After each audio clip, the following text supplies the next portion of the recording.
Shalom Bapak Ibu yang dikasihi Tuhan, mari kita berdoa sebelum mendengarkan perenungan firman Tuhan. Bapa yang di surga yang penuh kasih, kami datang kepadamu dengan hati yang bersyukur. Terima kasih atas anugerah kehidupan dan perlindunganmu semalam. Kami mohon saat ini bukalah hati kami, pikiran kami untuk menerima firman-Mu. Dalam nama Yesus kami berdoa, amin. Selamat pagi Bapak Ibu, keluarga Samas yang terberkati, yang dikasihi Tuhan. Kali ini kita akan bersama-sama belajar tentang membesarkan anak sesuai dengan tema yang diberikan pada saya saat ini. Nah, membesarkan anak itu suatu yang tidak mudah begitu ya.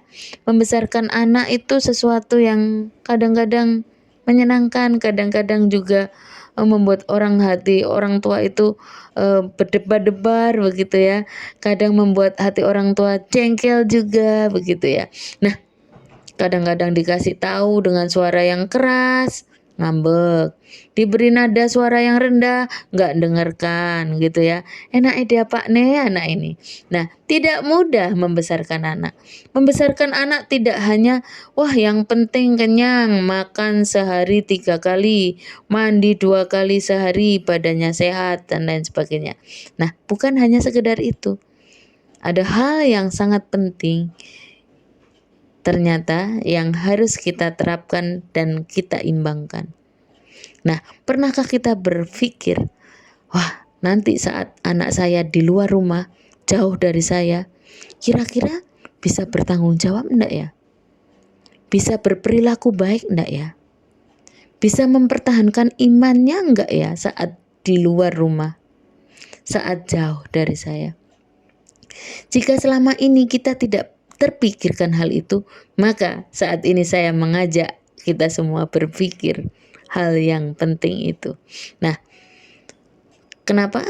Karena sesuatu yang sifatnya rohani itu kadang-kadang tidak terpikirkan oleh kita. Padahal itu penting. Ya. Tidak terlihat kasat mata, tetapi itu sangat penting bagi anak-anak kita, bagi kita juga. Nah, Bapak Ibu yang dikasihi Tuhan, kita selalu menginginkan anak kita sukses, bukan? Nanti anak kita besar, kita akan melihat mereka bahagia dengan kesuksesannya. Kita menginginkan kesuksesan anak kita. Dengan banyak hal kita seringkali mengatakan, wes di lesno privat supaya nanti berhasil. Diolah skillnya supaya nanti berhasil. Dan lain sebagainya. Itu sangat bagus loh, bukan salah. Memang seharusnya juga seperti itu. Namun terkadang kita lupa. Ada sisi yang tertinggal yang membuat anak kita sukses. Apa itu? Ayo kita baca Yosua 1 ayat 8. Begini bunyinya. Janganlah engkau lupa memperkatakan kitab Taurat itu, tetapi renungkanlah itu siang dan malam, supaya engkau bertindak hati-hati melakukan segala yang tertulis di dalamnya. Sebab dengan demikian perjalananmu akan berhasil dan engkau akan sukses. Nah, Bapak Ibu yang dikasihi Tuhan, sukses bukan hanya berpikir, kita bukan hanya berpikir begini, sukses itu selalu tentang uang. Yang penting anak kita kasih aja modal, duit yang banyak, nanti dia akan pasti sukses, pasti akan sukses. IQ-nya tinggi, dileskan sini sana.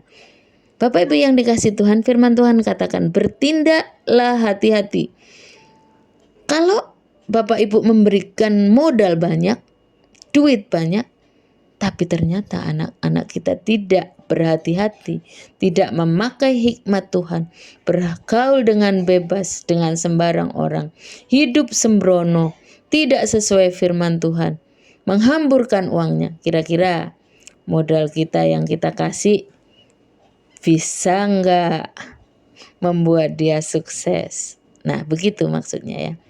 Jadi ada keseimbangan antara kehidupan jasmani dan rohani.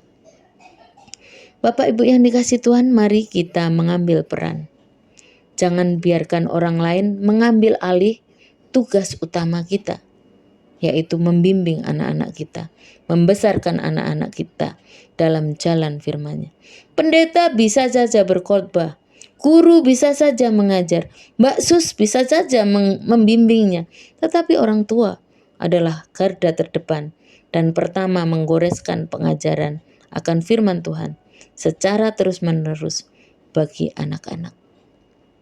Bapak Ibu yang dikasihi Tuhan, selain firman Tuhan, selain menekankan pembacaan firman Tuhan dan perenungan firman Tuhan yang terus-menerus kepada anak-anak kita juga yang kedua adalah belajar menekankan ketaatan kepada orang tua sebagai perintah Tuhan.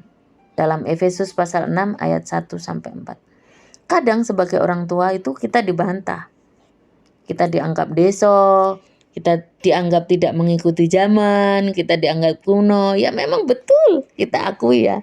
Beberapa hal mereka memang benar, lebih mengikuti zaman. Tapi jangan sampai membiarkan hal tersebut membuat anak-anak kita itu tidak taat kepada orang tua, tidak mendengarkan. Bapak Ibu, apakah berarti kalau saya sudah ngomong gitu anak-anak saya itu sudah baik, sangat taat, tidak pernah membantah? Enggak, anak-anak saya itu juga pernah membantah saya. Kadang-kadang bahkan, mama aja gini, papa juga HP-an. Padahal kita kadang-kadang HP-an itu juga untuk bekerja kan. Tapi mereka untuk mabar kayak gitu. Kalau diingatkan, mama juga HP-an, papa juga. Kenapa aku nggak boleh? Bukan nggak boleh, tetapi atur waktunya. Nah, kadang-kadang dalam perbantahan itu ya, perdebatan, saya mengubahnya menjadi sebuah pembicaraan yang bertukar pikiran. Jadi saya berusaha mengubah perbantahan bersama anak itu menjadi aktivitas bertukar pikiran. Saya selalu berkata, ayo coba menurutmu mama itu harus bagaimana sih? Kalau gini nilainya jelek, kira-kira yang rugi siapa?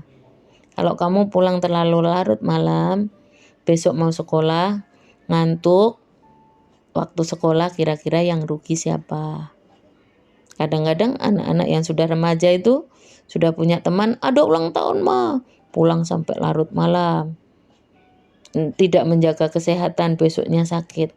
Saya seringkali lebih mengutamakan berbicara empat mata. Ayo, menurutmu bagaimana sih?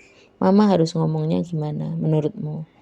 Jadi ada dua pihak yang andil dalam pembicaraan. Tidak mengatakan, saya selalu mengusahakannya, tidak mengatakan begini, kamu itu nggak pernah mendengar mama, kamu itu nggak dengar orang tua, kamu itu. Saya usahakan, walaupun pernah ya, tapi mengusahakan untuk tidak mengatakan kamu itu gitu ya. Karena itu judgment gitu ya.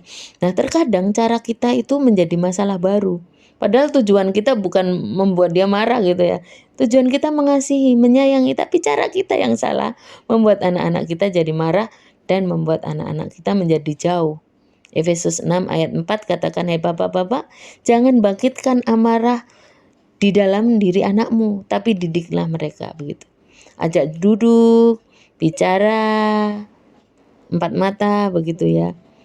Dengan nada dan pilihan kata yang tidak memicu kesalahpahaman. Apalagi anak-anak kita sudah menginjak dewasa, menginjak remaja, begitu ya. Wah, itu masa-masa teman adalah segalanya, begitu. Mari papa mama, kita berjuang bersama-sama untuk menjadikan anak-anak kita berjalan pada jalan Tuhan, minta hikmat kepada Tuhan, pimpinan pada Tuhan, setiap waktu supaya kita itu mengambil keputusan benar, mengajak anak-anak kita dengan cara yang benar, sehingga nama Tuhan dipermuliakan gitu ya. Persekutuan doa dalam keluarga itu sangat penting begitu. Saya menyarankan, walaupun saya sendiri kadang kalau capek itu bolong-bolong gitu, tapi kami usahakan untuk berdoa bersama, ngobrol bersama.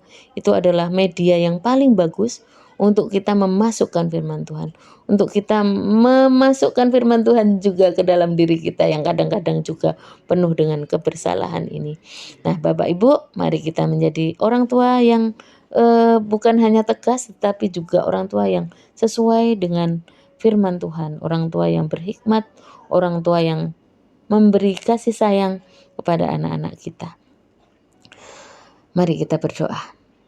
Tuhan Yesus, kami rindu anak-anak kami besar dengan berjalan pada jalan firman-Mu.